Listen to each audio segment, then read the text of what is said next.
Hello friends, मैं हूं शिफाली गिरधरवाल और आप देख रहे हैं कंसल्टीज।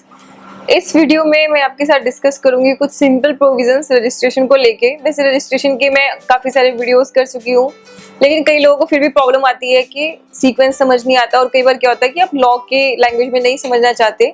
ये वीडियो बहुत ही सिंपल लैंग्वेज में उन लोगों के लिए है जो लोग बिजनेस ऑनर्स हैं या जिनको समझ नहीं आ रहा है कि हमें रजिस्ट्रेशन किस तरीके से लेना है जीएसटी में, या कहाँ पे मुझ पर ऑब्लिगेशन आएगा। इस सीरीज के 2 वीडियो ऑलरेडी हैं, तो मैं आपको सजेस्ट करूंगी आप उनको भी एक बार देखें। तो रजिस्ट्रेशन लेने की लायबिलिटी जीएसटी में सिंप्लीफाइड लैंग्वेज में आपको बता रही हूँ। जब आपकी सेल्स टर्नओवर 20 लाख से ज्यादा होगी, अगर आप नॉर्मल स्टेट में काम करते हैं, देन 11 नोटिफाइड स्टेट हैं, अगर आप उनमें से किसी में भी आप सप्लाई कर रहे हैं, कुछ भी सेल कर रहे हैं, तो आपकी जो थ्रेशोल्ड लिमिट है वो 20 लाख से कम होकर 10 लाख हो जाएगी। तो यहाँ पे आपको ध्यान रखना है कि अगर आप हिमाचल प्रदेश में, इसलिए बता रही हूँ क्योंकि हिमाचल प्रदेश, जम्मू कश्मीर में ऑल्दो भी पास नहीं हुआ है बट हो जाएगा फ्यूचर में, तो उन सब में, या फिर उत्तरांचल जैसे इस तरह के राज्यों में अगर आपका ऑफिस है तो आपकी थ्रेशोल्ड लिमिट 20 लाख नहीं है, आपकी थ्रेशोल्ड लिमिट 10 लाख है। ये अब ध्यान रखना कि 10 लाख का मतलब ये नहीं कि उत्तरांचल में 10 लाख या उस नोटिफाइड स्टेट में 10 लाख। उसका मतलब है कि अगर आप नोटिफाइड स्टेट में सप्लाई कर रहे हो तो ऑल ओवर इंडिया के लिए आपकी थ्रेशोल्ड लिमिट 10 लाख हो जाएगी। और सिंपल वर्ड्स में मैं आपको बताऊं, एक बिजनेस पर्सन के लिए, एक छोटे बिजनेस पर्सन के लिए, अगर आपकी सेल 10 लाख से ज्यादा है विद इन स्टेट, आपके ही स्टेट के अंदर, तो फिर आपको रजिस्ट्रेशन लेने की लायबिलिटी आएगी। अगर 20 लाख से ज्यादा आपके अपने स्टेट के अंदर है, उन 11 नोटिफाइड स्टेट्स को छोड़ के, अगर वहां पे है तो 10 लाख हो जाएगी। और अगर आप इंटर स्टेट सेल करेंगे, यानी कि अगर आपने दूसरे स्टेट में सेल कर दी 10 रुपए की भी, तो भी आपको रजिस्ट्रेशन लेने की लायबिलिटी आ जाएगी जीएसटी में। रजिस्ट्रेशन लेने से होगा क्या? रजिस्ट्रेशन लेने से आपको कंप्लायंस क्या क्या करने पड़ेंगे, मैं वो आपको बता रही हूँ। आपको टैक्स इनवॉइस इशू करना पड़ेगा, यानी कि सेल्स बिल, जिसको आप लोग सिंपल लैंग्वेज में बोलते हो, सेल्स बिल्स आपको इशू करने पड़ेंगे। ध्यान रखिए, पहले जैसे रिटेल इनवॉइस और टैक्स इनवॉइस अलग होते थे, जीएसटी में आपको टैक्स इनवॉइस ही इशू करना है। बिल ऑफ सप्लाई है, लेकिन बिल ऑफ सप्लाई सिर्फ कंपोजिशन डीलर और उनके लिए जो बिल्कुल ही टैक्स फ्री गुड्स यानी कि एग्जेम्प्टेड गुड्स में डील कर रहे हैं 100%, उन गुड्स के लिए आपको बिल ऑफ सप्लाई देना है। अदरवाइज आपको टैक्स इनवॉइस ही इशू करना होगा हर केस में।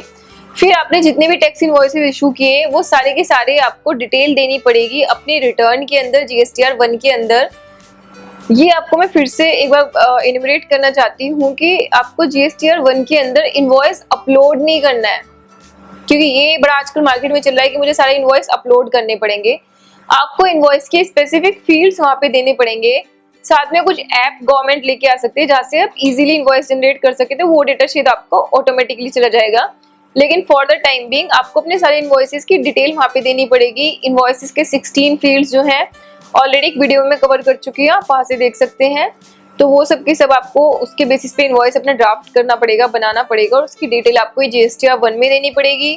देन आपका रिसिपिएंट उसको एक्सेप्ट करेगा और फिर आपको उसका क्रेडिट आगे पास ऑन हो जाएगा। अगर आप सारी सेल्स सिर्फ कंज्यूमर को करते हो, मतलब उन लोगों को जो जीएसटी में रजिस्टर्ड नहीं है, देखो B2B सप्लाई का मतलब बिजनेस टू बिजनेस, मतलब जीएसटीआईएन टू जीएसटीआईएन। अगर बिजनेस है लेकिन जीएसटी में रजिस्टर्ड नहीं है तो आपके लिए वो B2C सप्लाई है, यानी कि बिजनेस टू कंज्यूमर, तो आपको इनवॉइस लेवल की डिटेल देने की जरूरत नहीं पड़ेगी वहां पे। तो अगर आप अपनी सारी सेल कंज्यूमर को करते हैं तो आप कंपोजिशन डीलर भी रजिस्ट्रेशन ले सकते हैं, जिसमें आपको क्रेडिट नहीं मिलेगा, लेकिन आपको 18% या जो भी रेट है वो टैक्स चार्ज नहीं करना पड़ेगा, आपको सिर्फ 1% देना पड़ेगा अपने पास से। तो ये वो कुछ बेसिक प्रोविजंस हैं जो एक स्मॉल या मीडियम लेवल बिजनेस के लिए इम्पॉर्टेंट है, तो मैं इस वीडियो में ये कवर करना चाहती थी। साथ में अगर आप और डिटेल में जीएसटी को समझना चाहते हैं तो आप में से काफ़ी लोगों की डिमांड भी होती है कोई अच्छी बुक है तो मैं आपके साथ शेयर करूँ। तो एक बुक है जो हमारी अभी रिसेंटली हमारी टीम की पब्लिश हुई है, ये अवेलेबल है, मैं आपको एक बार कवर दिखा देती हूँ। ये आपकी टैक्समैन पब्लिकेशन की है, तो टैक्समैन ऑलरेडी बहुत रेप्यूटेड पब्लिशर है, तो जितने भी आपके आसपास बुक्स शॉप्स होंगी या आउटलेट्स होंगे आपको लगभग सभी जगह पे मिल जाएगी। इसका नाम है GST practical approach, and writers में Vashishtha Chaudhary ji, CA Ashu Dalmia and CA Shifali Girdharwal, यानी कि मैं भी हूँ। तो ये बुक आप परचेज कर सकते हैं। साथ में अगर आपको आप ऐसी जगह पे हैं, ये लैंग्वेज इसकी इंग्लिश है, तो मैं आपको ये बता देती हूँ कि मतलब हिंदी में अवेलेबल नहीं है, ये बुक हमारी इंग्लिश में ही है। साथ में अगर आपको ये आसपास मिलने में प्रॉब्लम हो रही है तो ये अमेज़न पे भी सेल के लिए अवेलेबल है, उसका लिंक मैंने इस वीडियो के डिस्क्रिप्शन में डाल भी दिया है, तो वहां से क्लिक करके आप अमेजोन से ऑर्डर कर सकते हैं, तो वो आपके घर पे भी डिलीवर हो जाएगी अगर आपको आसपास नहीं मिल पा रही है। और I think prices are like better on Amazon. तो कई बार आपके बुक सेलर से अच्छे प्राइसेस आपको ऑनलाइन मिल जाते हैं, तो हो सकता है, मतलब मैंने वो सब इतना डिटेल में नहीं खैर गो थ्रू किया है, बट जिन लोगों के आसपास वो फैसिलिटी अवेलेबल नहीं है वो लोग ऑनलाइन भी इसको ऑर्डर कर सकते हैं। सो जीएसटी हर छोटे बड़े बिजनेसमैन पे एप्लीकेबल है, और मेरा ये खुद का असेसमेंट है कि आने वाले टाइम में the number of SSC triple से भी ज़्यादा हो जाएगा। तो इसीलिए आप सबको मेरा सजेशन है कि प्लीज़ सारे प्रोविजंस को, और जो प्रोविजंस एक आप पे एप्लीकेबल होंगे एटलीस्ट उनकी नॉलेज आपको होनी चाहिए।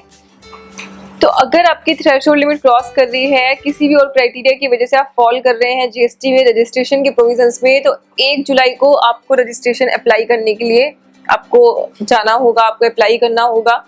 आने वाले वीडियो में ये भी कवर करूंगी कि आपको रजिस्ट्रेशन को किस तरीके से कराना है और उसके लिए डॉक्यूमेंट्स क्या क्या चाहिए, ताकि आप 1 जुलाई आने से पहले अपने डॉक्यूमेंट्स एटलीस्ट कंपाइल करके रखें, तो जैसे रजिस्ट्रेशन ओपन होगा आप रजिस्ट्रेशन ले सकें, आपके लिए आसानी रहेगी।